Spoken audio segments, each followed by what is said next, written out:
आप सभी को बहुत बहुत नमस्कार, प्रणाम। बुंदेलखंड में पहली बार एक तरह से मेरा आना हुआ है, इस तरह से कि मैं एक छोटे शहर के गांव के अंदर आऊं। एक तरह से सपना था कि जो असली हिंदुस्तान है उसको देखूं, महसूस करूं। पिछले 2 साल से सौरभ ने मुझे कई बार कहा कि बड़े भाई लाइब्रेरी बनने वाली है और उस दिन आपको आना है शुरुआत करने के लिए, उद्घाटन करने के लिए।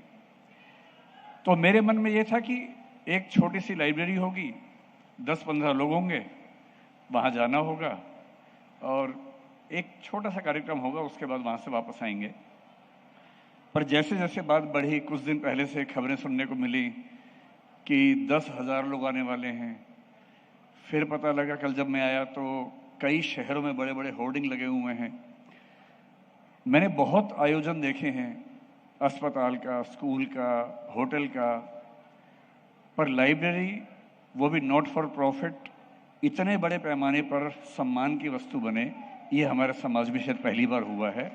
और मैं इसके लिए सौरभ को और बाकी सब दोस्तों को धन्यवाद करूंगा।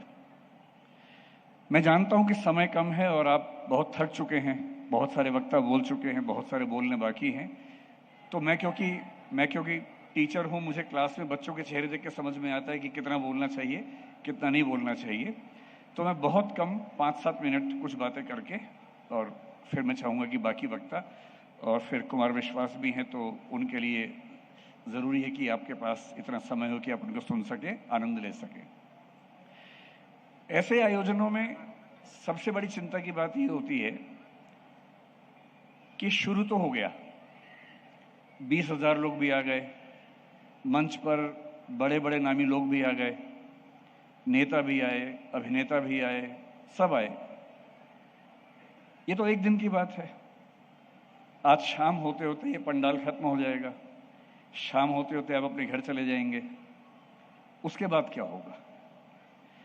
और कोई प्रयोग अगर केवल एक दिन की चकाचौंध बन के रह जाए, ऐसा अक्सर होता है, एक बार की बात नहीं है, ऐसा कई बार होता है कि कुछ शुरुआत हुई, बहुत बड़े पैमाने पे हुई, खूब तालियां बजी, उद्घाटन हुआ, मीडिया में छापा, बड़े बड़े पत्रकार आए, 2 दिन, 4 दिन, 10 दिन के बाद उत्साह खत्म हो गया।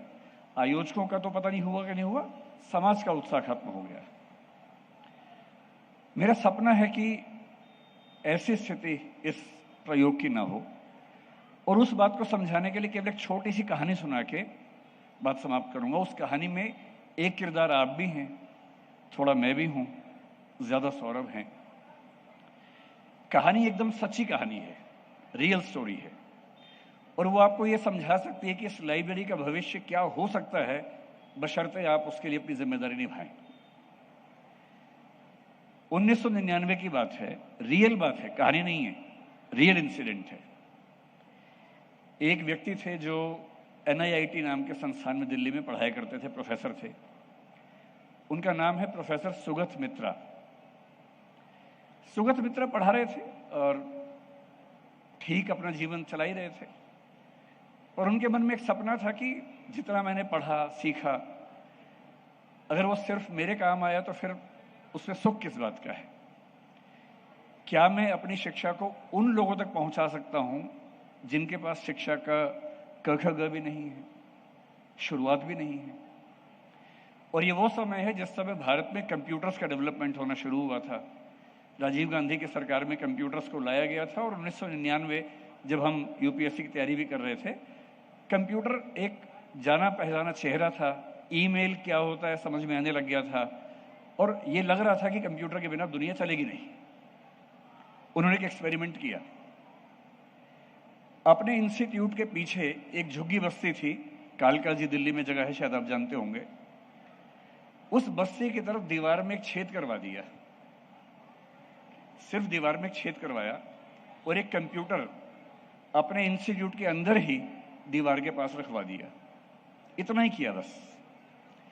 उस कंप्यूटर में बिजली का कनेक्शन था, एक माउस था, ऑन रहता था, और कोई स्टाफ का मेंबर केवल देखता था कि कंप्यूटर ऑन रहे, और कुछ भी नहीं किया।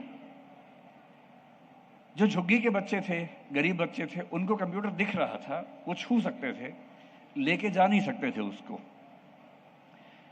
और सुगत मित्रा देखना चाह रहे थे कि अगर बच्चों को एक्सेस मिल जाए, पहुंच मिल जाए, तो क्या उनके अंदर सचमुच खुद सीखने की ललक होती है या बच्चों को सिखाना पड़ता है, बहुत कोशिश करनी पड़ती है। सिर्फ ये एक्सपेरिमेंट था। 3 महीने तक उनकी टीम ने कुछ नहीं किया, सिर्फ इतना कि कंप्यूटर रखा हुआ है, बिजली चल रही है, किसी से कोई बात नहीं की। धीरे धीरे देखा बच्चे वहां पर इकट्ठे होने लगे, कुछ कुछ करते थे, वीडियो गेम खेलते थे, कुछ और करते थे। और 3 महीने बाद वो आए, उन सारे बच्चों से मिले और उनसे कहा कि ये कंप्यूटर मैंने रखवाया था, आप मुझे ये बताइए कि क्या मैं आपके लिए कुछ और कर सकता हूं। सरप्राइजिंग बात है कि उन बच्चों ने ये कहा कि सर रखवा तो दिया, इसकी जो प्रोसेसिंग की स्पीड है थोड़ी सी कम है और जो माउस है वो ठीक से काम नहीं करता है, माउस चेंज करवा दीजिए, प्रोसेसर अच्छा लगवा दीजिए, हम और सीखना चाहते हैं। और ये पहला एक्सपेरिमेंट था जिसने साबित किया कि आप कुछ मत सिखाइए, केवल एक एक्सेस पॉइंट बना दीजिए जहां बच्चे आके अपने मन से कुछ कर सकें। तो कुछ लोगों ने उनसे कहा कि ये तो भाई दिल्ली के बच्चे हैं, दिल्ली के बच्चे स्मार्ट होते हैं और उनको तो पहले भी आइडिया होता ही है, ये गांव में नहीं चलेगा तुम्हारा। तो उन्होंने सेकंड एक्सपेरिमेंट इसी पे किया। उत्तर प्रदेश के एक बहुत पिछड़े गांव में, जैसे इस गांव के बारे में जो मेरे पास आइडिया है वो एक ही शिक्षा वगैरह में भी थोड़ा सा पीछे है, कुछ ऐसा ही गांव समझ लीजिए, चमारी गांव में समझ लीजिए। यही प्रयोग किया, एक कंप्यूटर रखवाया, उसके साथ बिजली का कनेक्शन, कोई गाइडेंस नहीं, कोई सुविधा नहीं, कुछ नहीं, सिर्फ एक कंप्यूटर। 3 महीने बाद फिर आए और देखा कि उस गांव के बच्चों ने भी अपने आप लड़ झगड़ के, आपस में भिड़ भिड़ के कंप्यूटर सीख लिया, गेम भी खेली, पढ़ाई करनी भी शुरू कर दी। फिर उनके मन में एक बात और आई, और अब आपकी भूमिका आने वाली है इसी कहानी का हिस्सा बनकर। वो दक्षिण भारत में गए, तमिलनाडु में, और तमिलनाडु का एक गांव है जो तटीय गांव है, कोस्टल विलेज है, उसका नाम कलपिक्कम शायद है। ये कलपक्कम नहीं है जिसको हम जानते हैं न्यूक्लियर वजहों से, ये दूसरा गांव है, कलपिक्कम उसका नाम था। वहां क्या प्रयोग किया, ऐसा गांव जहां के बच्चों को ना इंग्लिश आती थी, ना हिंदी आती थी, केवल तमिल आती थी। और एक एक्सपेरिमेंट ये किया कि कोई बच्चा अपनी जिज्ञासा से, अपनी मेहनत से क्या बायोटेक्नोलॉजी जैसा मुश्किल विषय सीख सकता है। तो क्या किया, कंप्यूटर रखा, कंप्यूटर में बायोटेक्नोलॉजी के बारे में बहुत सारा कंटेंट, कुछ वीडियोस, कुछ ऑडियो, कुछ विजुअल्स डाल के रख दिए। अब बच्चे तमिल बोलने वाले हैं, उनको इंग्लिश भी नहीं आती है, कंप्यूटर भी नहीं आता है।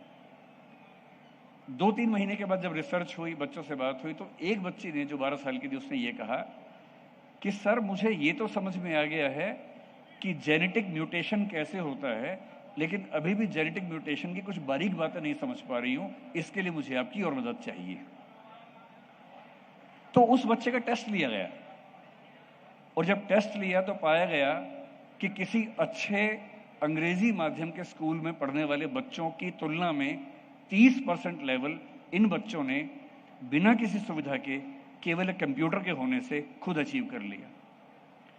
अब जो एक्सपेरिमेंट था उसमें आप शामिल हो जाएंगे। कोशिश की गई कि इन बच्चों को कैसे हम और अच्छी सुविधा में ला सके, क्या करें। एक छोटा सा प्रयोग किया, और ये प्रयोग एक और बहुत प्रसिद्ध व्यक्ति ने भी किया, मैं उनका भी जिक्र करूंगा। प्रयोग क्या किया, उसी गांव की एक महिला जिसकी उम्र लगभग 30-35-40 के आसपास थी, दीदी समझ लीजिए, आंटी समझ लीजिए, चाची समझ लीजिए, जो बच्चों से बहुत प्रेम करती थी और बच्चे उनको बहुत मानते थे। वो महिला भी पढ़ी लिखी नहीं थी।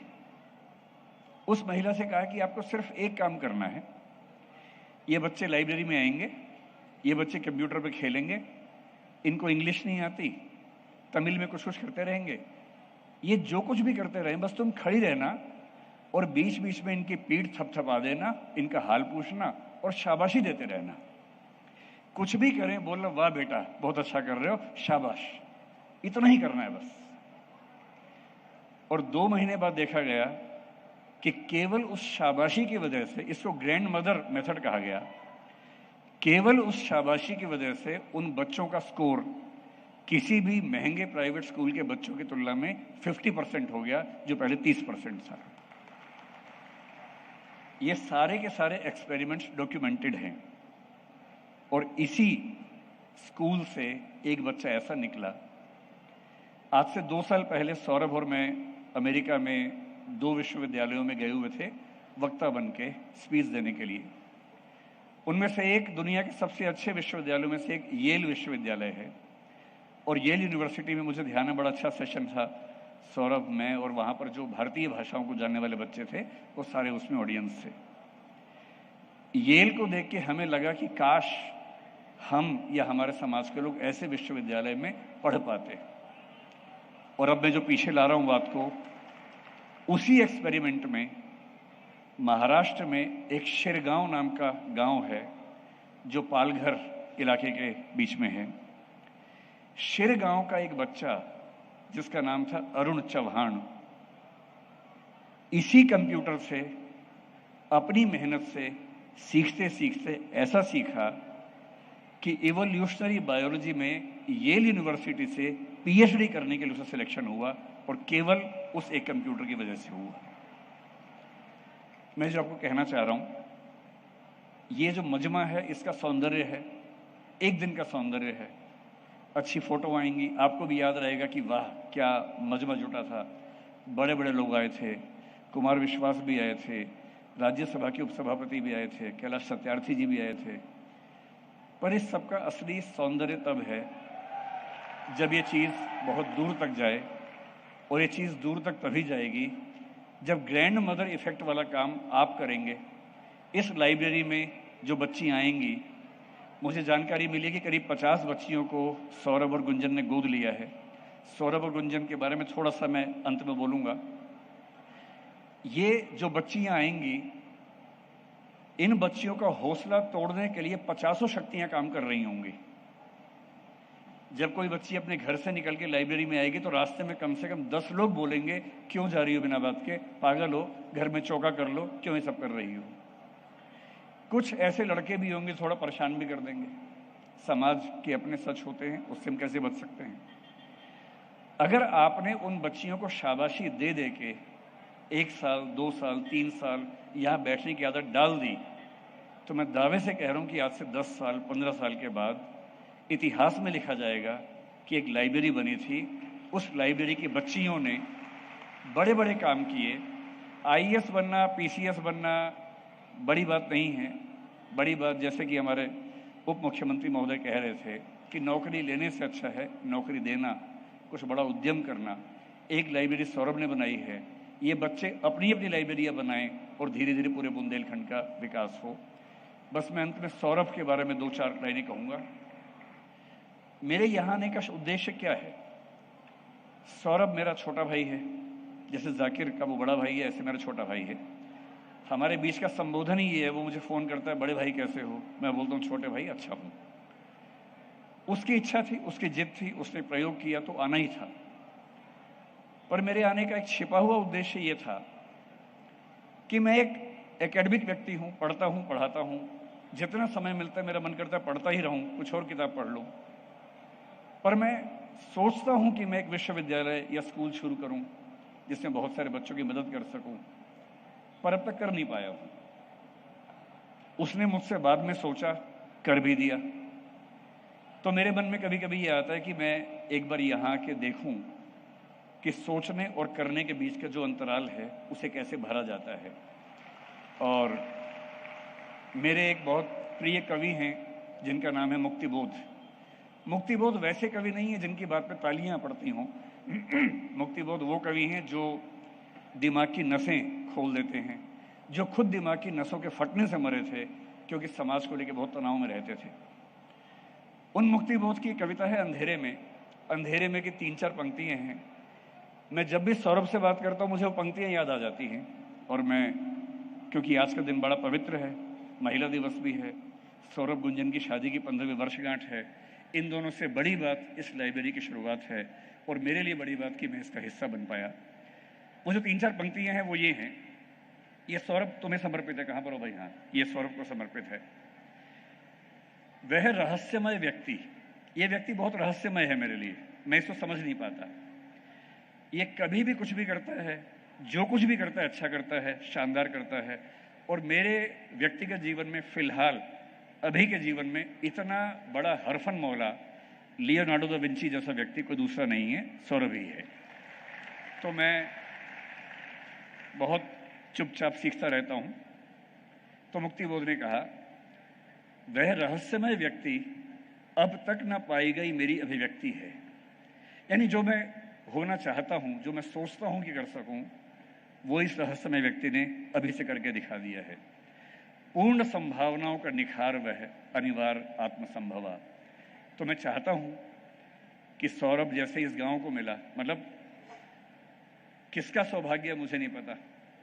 सौरभ का सौभाग्य है कि ये गांव उसको मिला, ऐसे माता पिता मिले। पर एक समय के बाद सौभाग्य बदल जाता है। आज मेरे ख्याल से इस गांव का सौभाग्य है कि सौरभ यहां को मिला। बचपन की बात अलग है, बचपन में सौभाग्य सौरभ का रहा होगा कि उसको ये गांव मिला, लेकिन आज और ऐसा होता है कि एक समय के बाद कुर्सी से इंसान की पहचान नहीं होती, इंसान से कुर्सी की पहचान होती है कि वो इंसान जहां बैठ गया उस कुर्सी का महत्व बढ़ जाता है। तो सौरभ को बहुत शुभकामनाएं। मंच पर उपस्थित सभी लोग इतने महान हैं कि उनके सामने बोलना मेरे लिए बहुत मुश्किल था, इसलिए मैं वहां देख नहीं रहा हूं, क्योंकि देखूंगा तो बोल नहीं पाऊंगा। तो मैंने हिम्मत करके इतना बोल दिया। उन बच्चियों से जो लाइब्रेरी में जाएंगी उनसे एक ही बात कहूंगा। भवानी प्रसाद मिश्र एक लाइन लिख के गए थे, कुछ लिख के सो, कुछ पढ़ के सो।